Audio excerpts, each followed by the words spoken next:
Jadi ada mata kuliah Bu, namanya pendidikan seni anak. Kami ini sendiri melakukan observasi. Jadi ada beberapa bakalan saya wawancara, kami wawancara buat laporan. Nggak bisa. Direkam. Enggak, ada pertanyaannya ya di sini, tapi nggak bisa.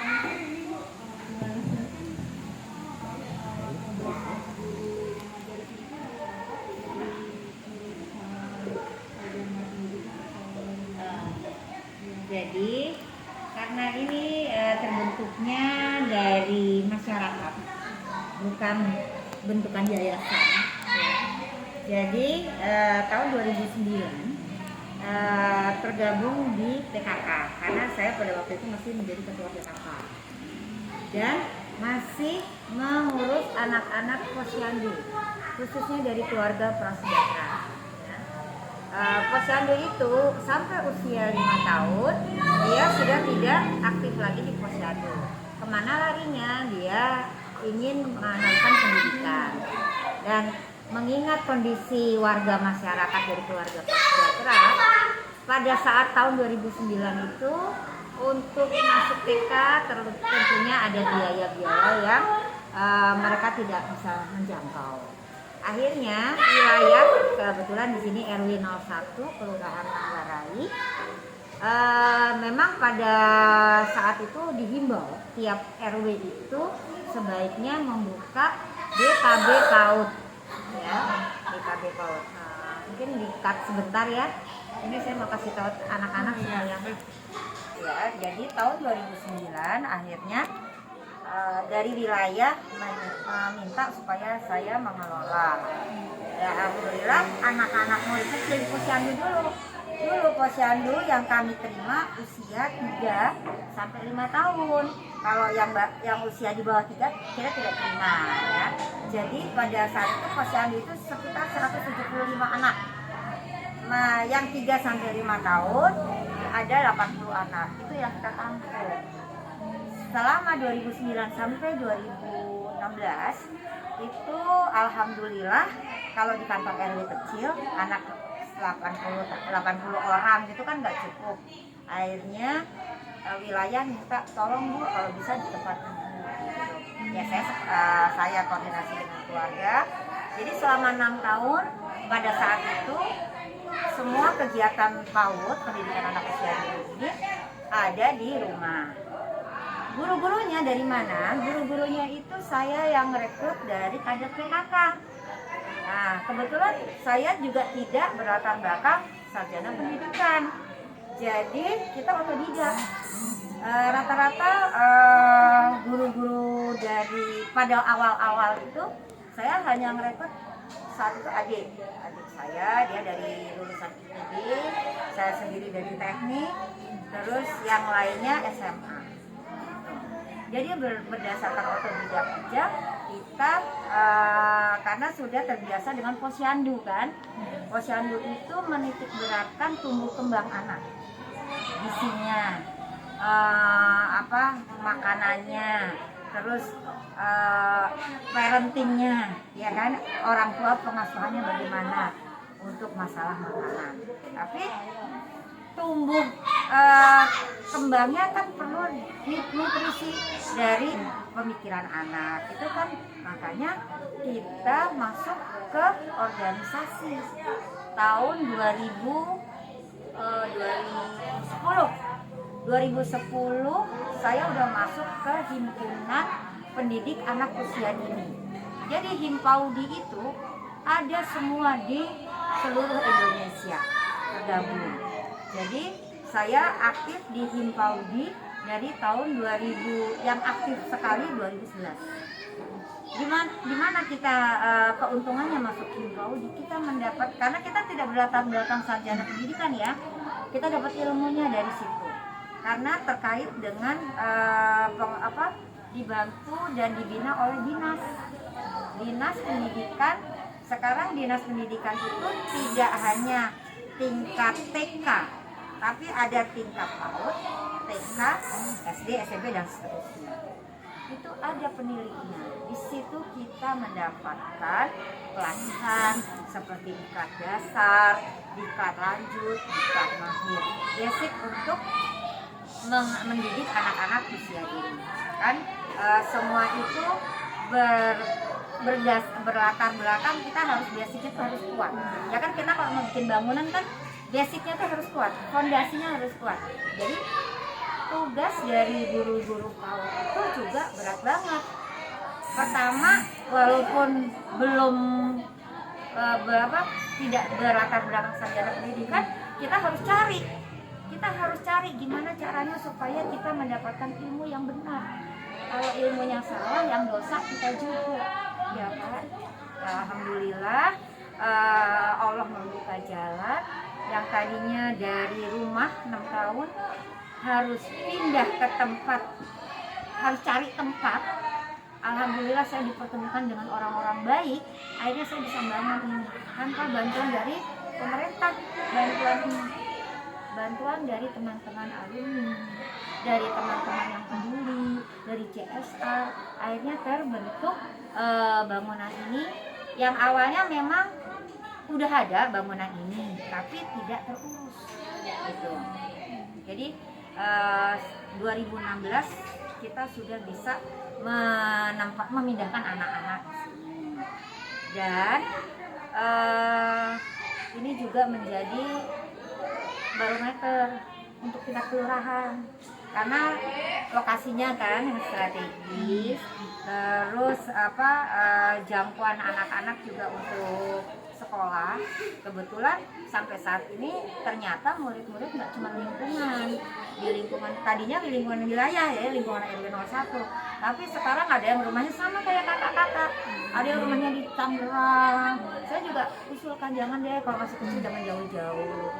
Enggak Bu, neneknya ada di sini, tetap aja rumahnya kan di Tangerang misalnya, kan tetap aja kan mondar-mandir sama si kecil. Tapi ya kita nggak bisa maksa, sekolah gimana aja ya kita harus terima kalau memang dia memang condongnya di sini. Jadi hal semacam itu kita tampung dan saya dipercaya mengelola 2 PAUD pagi seperti ini, namanya PAUD Mawar. Tahun 2019 banyak anak-anak dari pemulung yang gerobak-gerobak dulu, anak gerobak, anak jalanan, anak guru cuci. Emang latar belakang kita PAUD Mawar itu PAUD yang murah.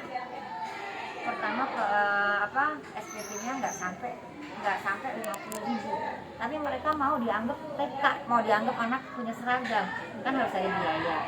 Tapi kalau yang tahun 2019 ada kami dengan teman-teman dari alumni SMA 8. Mereka berinisiatif, ayo kita bikin PAUD gratis.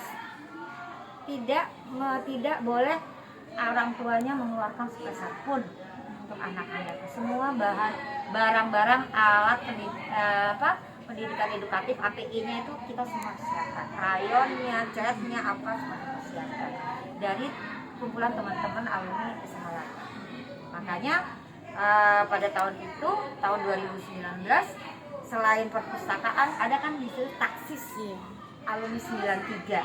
Nah itu kita mendirikan perpustakaan. Alhamdulillah dengan saya juga bikin proposal, dapat bantuan buku. Kita sekarang bukunya sekitar 4.000 ada. Nggak dipasang semua sih, jadi ada beberapa yang memang kita masih simpan.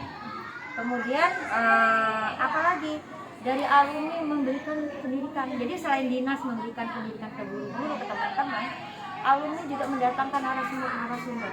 Pernah dengar nggak ada Danang Sasongko? Danang Sasongko yang baru-baru aja meninggal karena konflik. Itu Komnas HAM ya. Dia pembina kita, dia yang mendidik antara lain ya, mendidik kita guru-guru bagaimana sih cara mendidik anak usia dini. Yang kita tidak mengajarkan calistung, yang kita ajarkan kan karakter. Buat apa anak pintar kalau karakternya nggak baik gitu.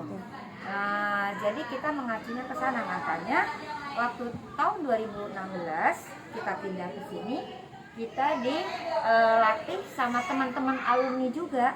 Selain mereka merenov tempat, mereka mendatangkan narasumber, untuk cara mendidik secara metode sentra. Gitu. Pernah dengar kan metode sentra di kuliah juga ada pastinya kan? Metode yang anak bermain sambil belajar di center, di lingkaran. Jadi mereka moving class.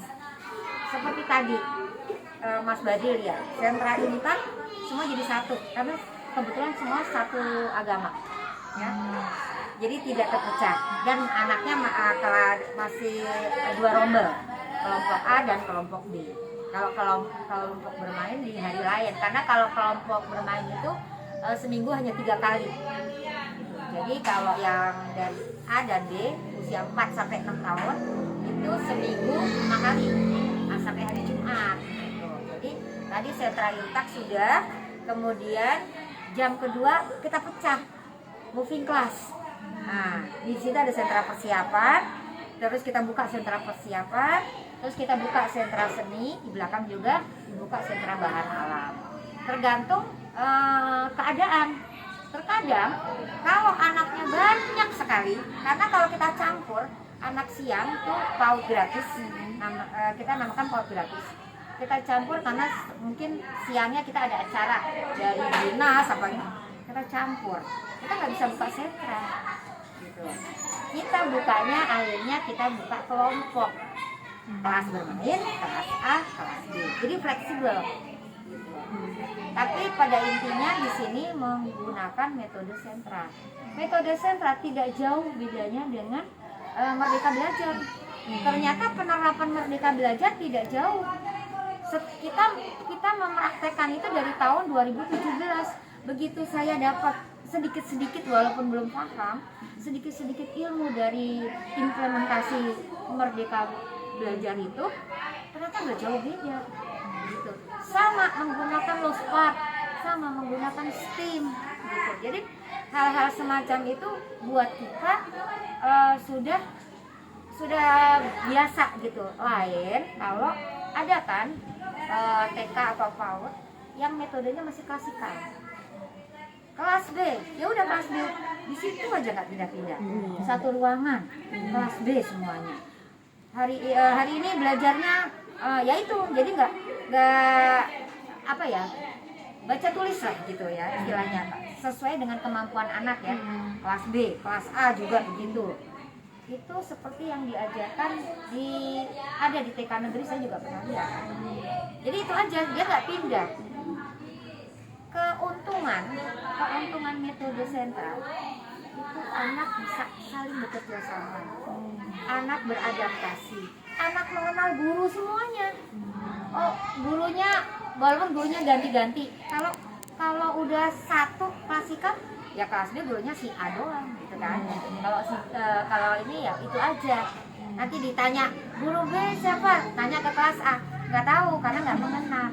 Kalau ini kita semua akrab, saling mengenal. Udah gitu ada pendidikan saling berbagi sama teman, kerjasama. Jadi emosionalnya terlatih. Ada lagi yang paling fundamental, tidak keluar batasan. Ada kalimat-kalimat dari kita sebagai guru, kalimat komunikatif yang positif, ya. Tidak bilang jangan gitu, jadi tidak keluar batasan. Oh iya. Jadi anak udah tahu batasannya. Oh ini tempat kami di sentra persiapan. Kalau saya udah kesini berarti saya pindah ke sentra seni.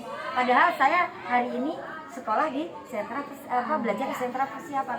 Jadi ada di mindset anak. Apa itu sentra persiapan? Belajar keaksaraan awal, terus berhitung, ya, terus pengelompokan, tinggi rendah, besar kecil, itu kan di sentra persiapan ya. Kalau seni, apa yang diajarkan? Seperti kita ada seni itu ada seni keterampilan, seni tari, seni suara. Ini bergantian, seni peran. Nah, jadi anak udah tahu, oh kalau udah di sini belajarnya beda, gitu, ya enggak?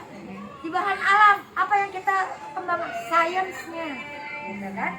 Jadi anak tuh diberikan stimulus yang aneka warna, supaya dia apa? Nanti dia di SD-nya kreativitasnya dia nanti kreatif. Jadi nggak cuma sekedar budi bawa, nggak gitu. Ini semua kita dapatkan, saya mendapatkan karena saya juga kan awam, bukan orang pendidikan. Saya dapat dari narasumber yang bagus-bagus. Oh, saya kait-kaitkan. Oh, ternyata keuntungannya itu. Tambah masuk implementasi Merdeka Belajar. Ya nggak jauh beda. Mengajarkan barang-barang bekas bisa dipakai buat belajar. Jadi hal-hal semacam itulah yang membuat kita guru-guru juga harus berkembang. Harus, apalagi sekarang udah ada YouTube pembelajarannya nggak? Iya. Jadi kan kitanya juga harus rajin. Tuh, yang selama ini pengalaman sampai sejauh ini. Mbak juga bisa lihat sertifikat yang ada di sini, dan kebetulan tahun kemarin 2021 saya mewakili Jakarta Selatan untuk masuk ke ajang Ibu-Ibu Kota Award yang digagas oleh Ibu Gubernur di bidang pendidikan. Makanya ada foto-foto saya dengan Ibu Ferry. Dan alhamdulillah juga saya menjadi koordinator untuk wilayah Jakarta Selatan itu dengan kerjasama kami PAUD dengan Food Bank of Indonesia. Apa itu Food Bank of Indonesia? Dia menampung makanan-makanan yang hampir expired tapi masih layak di supermarket besar seperti Superindo, Carrefour gitu. Kan ada tuh yang expirednya 3 bulan lagi. Biasanya kalau di supermarket dibuang. Itu sampai triliunan loh nilainya yang dibuang. Nah, kemudian ada penggagas sama dari alumni Fakultas Hukum. Dia punya gagasan, kita tampung makanan yang masih layak, masih expirednya masih 3 bulan, 4 bulan. Kita tampung, kita bagikan ke masyarakat prasejahtera yang tentunya membutuhkan. Makanya mereka bekerja sama dengan PAUD. Nah, kalau wilayah Jakarta Selatan, saya ditunjuk untuk koordinator menjadi membuat dapur tangan umat. Di belakang kan tadi Mbak lihat ada vlog. Nah, di situ kita tiap minggu, tiap hari minggu kita masak.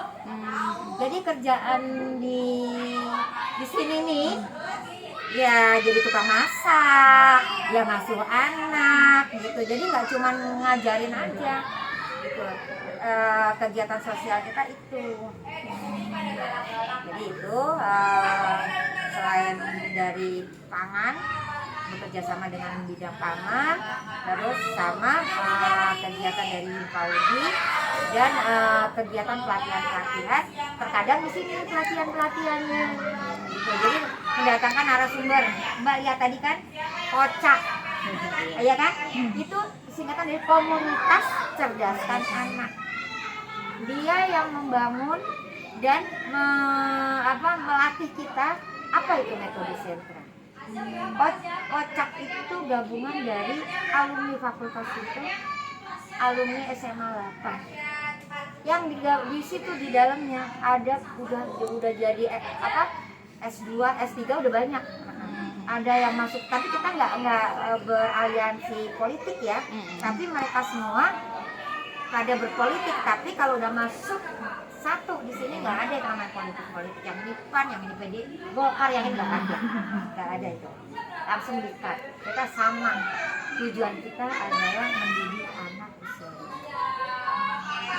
Jadi alhamdulillah dari saya yang nggak tahu apa-apa, karena intinya apa sih, ikhlas. Kita nggak cari uang di sini. Ikhlas, tabungan kita adanya Allah yang ngasih. Makanya tiap guru dapetnya 1 juta gajinya. Sabar, jujur, tawakal. Gitu. Nggak digaji kita, tapi ada aja rezekinya. Makanya kayak Bu Ferry bilang. Jadi kalau manggil saya kan Eyang ya. Jadi Bunda Eyang dapat biaya dari mana untuk dari Allah, masuk keluar, alhamdulillah ada aja. Jadi itu Mbak, kalau kita bekerja secara ikhlas, alhamdulillah rezeki ada aja. Kita nggak usah mikir. Saya ajak teman-teman, kan di sini banyak nih guru yang cari ngasih CV ke saya, dipikir kita bergaji, enggak, kita nggak bergaji. Jadi dari kader-kader PKK yang ikhlas mau berjuang, jadi apa-apa terus relawan, nggak memikirkan dapat apa dari PAUD, tapi alhamdulillah rezekinya ada. Jadi teman-teman kita di sini ada bersembilan, termasuk saya. Selama 2009 sampai saat ini, alhamdulillah kita selalu kompak. Karena berdasarkan apa? Berdasarkan keikhlasan, sayang sama anak. Nah, jadi kalau basicnya kita hanya mengukur dengan dapat apa komersil, kita nggak akan tahan kerja di sini. Dari pagi kita udah setting tempat. Jadi kalau klasikal kan udah paling beres-beres mejanya cuma digeserin satu. Kalau ini enggak. Jadi kalau namanya metode sentra itu pijakan awal. Awal itu apa? Guru-guru yang datang buka PAUD jam 8. Jam 7 kita sudah datang. Kita setting tempat. Itu pijakan awal. Yang angkat meja. Kalau tukang yang OB-nya kan nggak ngerti. Dia tugasnya cuma ngebersihin. Tapi setting tempat apa yang hari ini yang mau dilakukan? Temanya apa? Sesuai temanya kita setting tempat, masing-masing sentral setting tempat. Gitu. Itu pijakan awal, pijakan lingkungan. Nah, pijakan awal baru deh pembukaan anak-anak. Nyanyi, ice breaking dan lain-lain, terus pengarahan. Jurnal. Pernah dapat nggak jurnal? Dari sekolah. Keuntungan jurnal itu apa? Anak-anak jadi kegiatan belajarnya tuh ya, jurnal dulu. Habis jurnal baru dongeng. Ya. Habis dongeng baru istirahat, makan bekal, baru masuk ke inti pijakan, inti baru penutup. Kalau ini tadi kan penutup. Jadi jurnal itu keuntungannya anak tuh dari rumah. Kadang kan kalau disuruh makan pas sarapan pagi-pagi kan males, susah. Belum move on lah pokoknya, masih ngantuk, ayo mandi bla gitu kan. Terus siap-siap mau ke sekolah. Nah, di jurnal itu saya bilang, coba tadi dari rumah kesan-kesan apa mau ke sekolah? Apa tadi dimakan mie goreng, nasi goreng? Boleh, terserah mau gambar apa. Kalau kelas B boleh pakai tulisan, minum susu. Atau dari rumah ke sekolah ketemu apa? Ketemu pohon yang ada mangganya baru jatuh misalnya. Boleh, terserah gambar. Jadi jurnalnya gambar bebas. Pakai tulisan boleh. Setelah itu saya tunjuk salah satu anak, berapa anak maju ke depan. Dia suruh ceritain apa yang dia gambar. Keuntungannya dia bisa bercakap-cakap di depan audiens, dia bisa berimajinasi. Itu kalau udah jurnal, anaknya nggak bisa berhenti ngoceh cerita. Padahal gambarnya nggak sesuai apa yang dia ceritain ya. Tapi itu uniknya, kita yang dengar juga lucu gitu. Nah itu setelah jurnal baru kita tanamkan karakter. Kalau kita cuci tangan, tapi sebelum cuci tangan kita juga harus antri, tidak dorong-dorongan. Pemahaman itulah seperti itu ya. Nah, kita kasih lihat gambarnya, ada anak yang dorong-dorong, boleh nggak seperti ini? Tidak ya. Jadi masuk ke otak anak bahwa perbuatan baik yang seperti ini, perbuatan yang kurang baik seperti ini.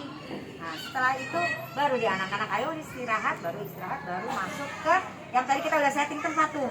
Pijakan lingkungan kita udah setting, baru masuk setelah istirahat gunanya apa? Dia bisa bersosialisasi sama teman-temannya. Tuh, jadi masuk ke inti di pijakan inti.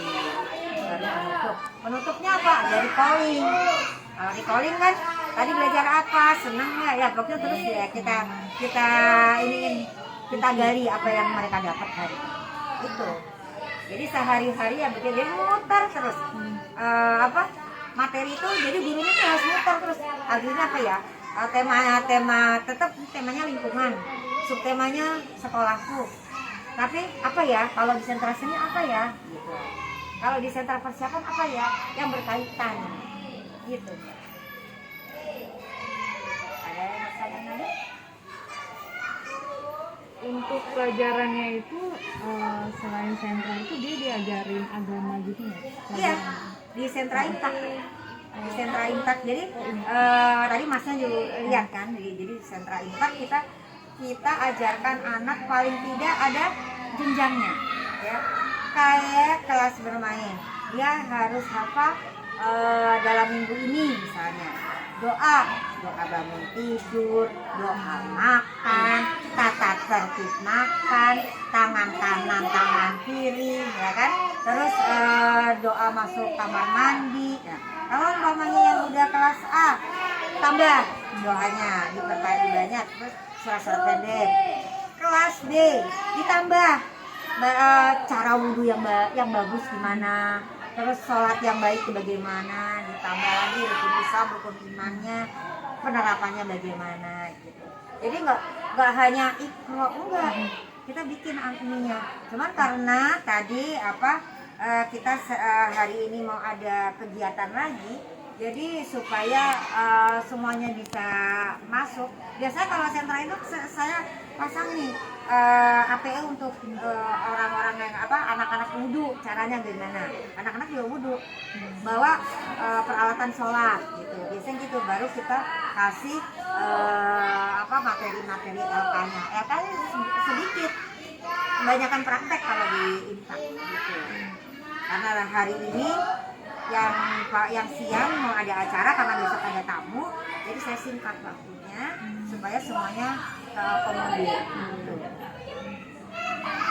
Itu semisalnya ada yang agamanya non muslim mau daftar ke PAUD ini, itu boleh? Boleh. Kayak kita ngajarkan anak harus diberitahu di Indonesia ini tidak hanya Islam. Makanya kalau di tembok tulisan ada kan, ada Hindu, Buddha. Kita harus mengenalkan, jadi supaya mereka ada toleransi beragama. Di sini ada satu yang non muslim, kita aja terpisah. Jadi kebetulan di sini juga gurunya nggak muslim semua, satu orang ada yang agama non muslim, dia yang ngajarkan kebetulan gitu. Tapi kalau umpamanya kebetulan semuanya di non muslim, ya anak ini diajarkan, saya minta orang tuanya, kita nggak boleh ngajarin yang bukan agama kita, ya nggak. Jadi alhamdulillah di sini ada guru yang non muslim, jadi bisa. Kebetulan yang non muslim satu orang itu nggak masuk, jadi tadi sebenarnya cuma satu orang, jadi nggak terlalu kebetulan. Agak repot soalnya kalau umpamanya, tapi kita nggak membatasi, soalnya kita nggak sekolah Islam, kita umum, PAUD umum. Untuk tadi kan gurunya ada Kenapa? 9 orang ya Ibu. Nah, Kalau untuk muridnya itu sampai berapa ya Bu? Katanya banyak. kalau apanya muridnya sekarang ini tuh 80 berapa tuh? 80, Yang tahun ini nih 88. 88. 89, jadi kemarin ada anak baru, 21.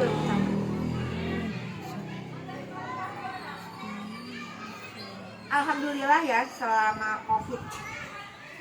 COVID itu lembaga-lembaga lain turun drastis, malah kadang ada yang udah nggak aktif, karena nggak ada yang, mereka maunya anak sekolah itu ketemu guru, ya namanya TK ya.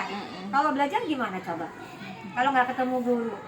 Iya kan? Makanya banyak yang alhamdulillah, banyak yang kurang beruntung.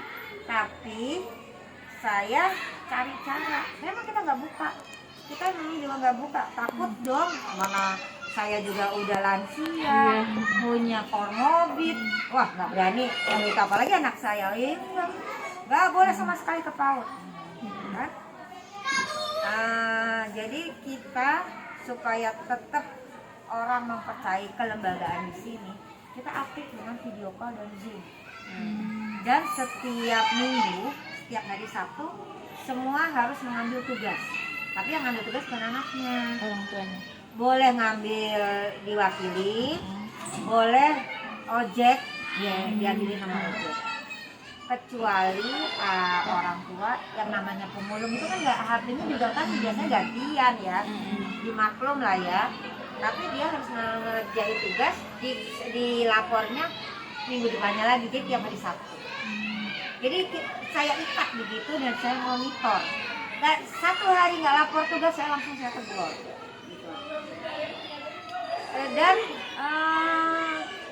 kendalanya beruntungnya ya, kalau walaupun kita dalam tanda 2 tahun itu COVID dan tidak ada aktivitas, tapi dinas selalu ngadain kegiatan kan. Ada lomba mewarnai, lomba mozaik, lomba apalagi lah pokoknya. Ya saya kirim aja ke anak-anak yang mau ini. Alhamdulillah selalu deh. Makanya kan di piala banyak tuh kan. Piala COVID maksudnya pas zamannya COVID, orang lain cuma dapat satu kita banyak. Karena saya ngirim banyak, anak-anak ibu-ibunya pada semangat. Saya kasih motivasi bukan sama anaknya waktu COVID. Yang saya kasih motivasi orang tuanya.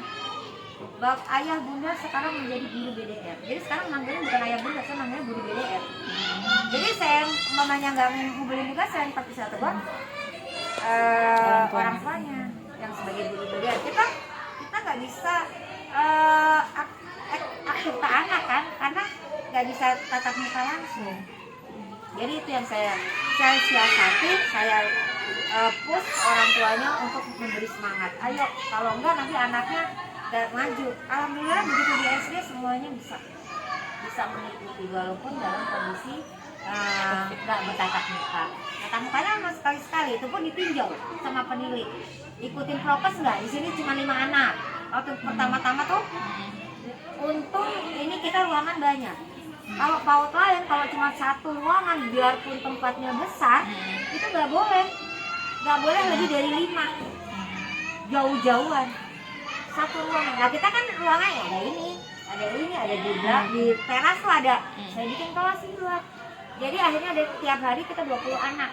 Pada saat ketat-ketatnya PTM itu ditinjau sama langsung dari Kasubag datang ke sini. Ada masalah tegur langsung tutup. Pernah ada berapa PAUD ditutup.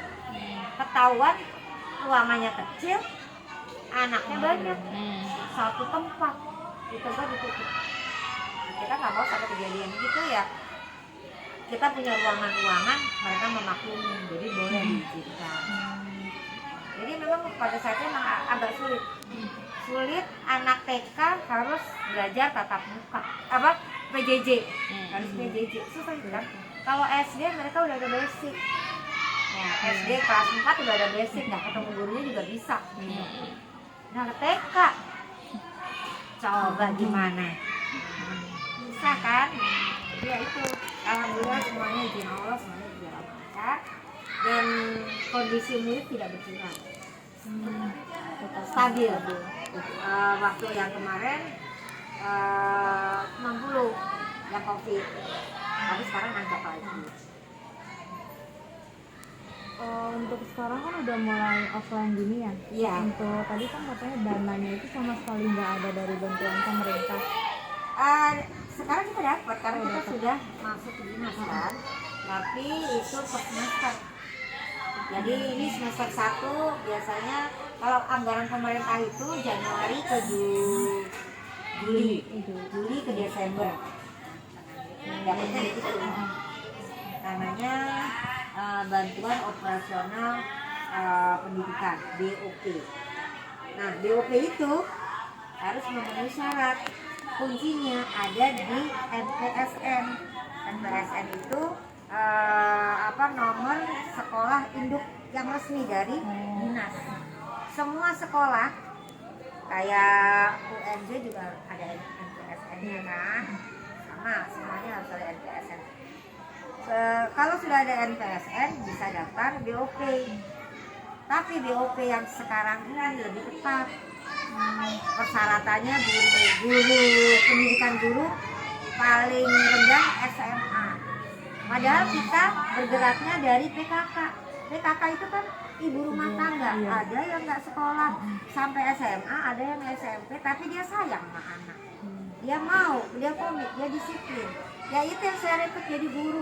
Ternyata bisa ngalahin yang udah SMA. Yang penting dari hati. Kalau hati kita senang, kita kasih masukan ke teman-teman, dia bisa terima.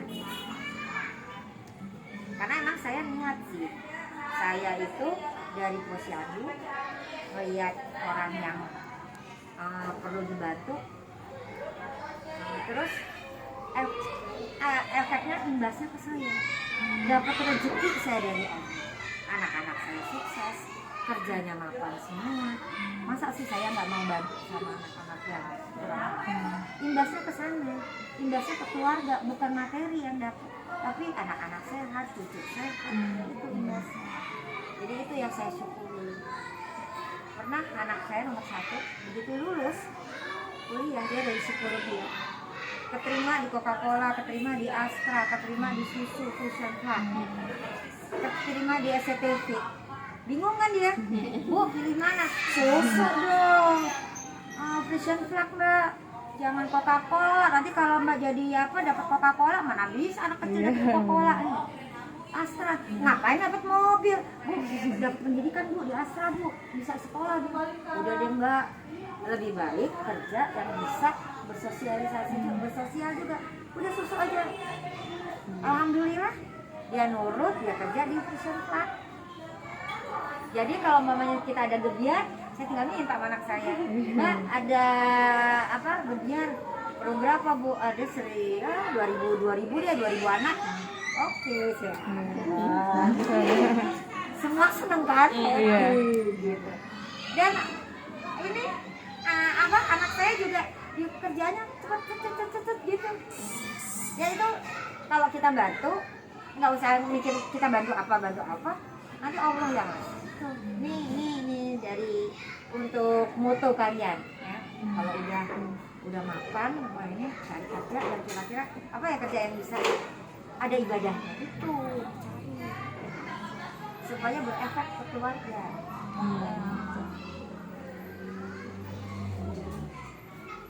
Ini dari UNJ kan semuanya pasti pada pendidikannya hebat kan. Yang untuk kelas ini ya Bu, kan tadi ada bermacam, ada seni tari, ada seni musik, seni tari, seni rupa, maksudnya ada ya Bu? Seni apa? Rupa. Seni rupa ada. Biasanya itu seni rupa apa aja Bu? Kayak pengenalan warna atau? Iya, pengenalan warna, terus pengenalan cara apa? Bentuk dari bentuk misalnya angka 2 bisa dibentuk jadi burung, bisa dibentuk yang gampang-gampang maksudnya. Angka 1 bisa dibentuk jadi kupu-kupu kan dari tengahnya begitu kan. Terus teknik gradasi gitu. Jadi seni rupa itu saya nggak ngambil guru khusus, saya belajar dari YouTube, otodidak juga. Nah, dan saya lihat itu saya tuangkan ke anak-anak bisa mengikuti. Jadi kalau mamanya ada lomba-lomba, biasanya kalau lomba-lomba tingkat TK tuh bukan menggambar, mewarnai. Jadi saya panteng ke gradasinya. Gradasi harus ada patokan. Misalnya kalau tanah, nggak bisa kalau tanah gambarnya ungu, ya nggak bisa gitu. Jadi harus udah ada patokan dasar. Gitu. Orang apa, apalagi kalau namanya bendera merah putih, nggak bisa benderanya diwarna-warnain kan gitu, udah patokan. Jadi patokan-patokan itu yang saya tanamkan ke anak, baru nanti kreativitas mereka gitu. Jadi untuk gradasinya awal saya ini loh, kalau gradasi kamu buka krayon kamu susun dulu warnanya kuning muda, terus susun dulu krayonnya. jangan acak adul yang hitam masuk ke kuning kuning. Jadi mereka mengenal warna. Dari mengenal warna itu kan kelihatan anak yang udah paham gitu. Dari mengenal warna dia udah bisa ada kalimat kuning, oh kuning itu dari huruf K, U gitu. Keluar keaksaraan. Nah, jadi seperti itu saya basicnya tuh saya tuangkan begitu. Apa sih kalau seni rupa yang disiapkan? Selain krayon harus ada tisu. Setipnya apa ya? Setipnya dari tisu. Kan kita mau gradasi dari kuning terus kita mau ke hijau. Nanti tisunya krayonnya warnanya jadi hijau. Gimana cara ngapusnya? Pakai tisu. Jadi senjatanya itu bukan penghapus. Jadi basic-basic itu saya tanamkan dulu sebelum mereka mewarnai. Dan itu biasanya kalau kelas bermain nggak bisa diajarin game. Sudah, yang penting tidak keluar batasan. Itu dulu. Orang sampai sobek kertasnya ya wes nang kiai gitu kan istilahnya ya. Tapi kalau udah meningkat ke 5-6 harus ada tekniknya. Tapi kalau umpamanya masih kelas bermain nggak apa-apa. Yang penting kita bisa lihat tenaganya dia. Udah gitu jangan kalau udah mewarnai diusahakan jangan ada ketombe. Ketombe itu putih-putih gitu kan. Jadi kalau udah mewarnai itu harus semua ditutup. Gimana caranya supaya nggak ada ketombe? Dilap pakai tisu atau bantuin pakai krayon warna putih digeser itu juga bisa. Jadi teknik-teknik itu saya tanamkan lebih ke usia 5-6 kelas B. Kalau kelas A intinya rapi dulu, rapi, tidak ada ketombe, tidak keluar batasan. Tapi kalau udah usia B itu teknik gradasinya udah saya tekankan di situ. Karena untuk lomba biasanya. Oh iya. Sakit perut. Oh gitu. Ya. Nah, tadi kan tadi ada gradasi, ada pewarnaan gitu kan. Itu masuk ke dalam 2 dimensi yaitu kalau 3 dimensi itu seperti implementasi bentuk suatu objek kayak gitu apa? Mozaik, masuknya ke mozaik, iya. Itu 3 dimensi itu saya masukkan ke situ juga. Kebetulan biasanya kalau yang bagus-bagus kalau ada tamu saya kasih sih itunya hasilnya. Jadi anak kan mewarnai terus ditutup dengan bajunya dengan mozaik kulit telur bisa ya kan, serbuk gergaji kasih warna bisa, di samping seperti kayak pasir gitu. Jadi macam-macam sih yang bisa ini saya terapkan di situ. Jadi permainan mozaik nah itu tapi bukan di sini rupanya saya masukkan ke bahan alam gitu. Kalau di sini di seni rupanya dia mewarnai sama cat, pakai kuas.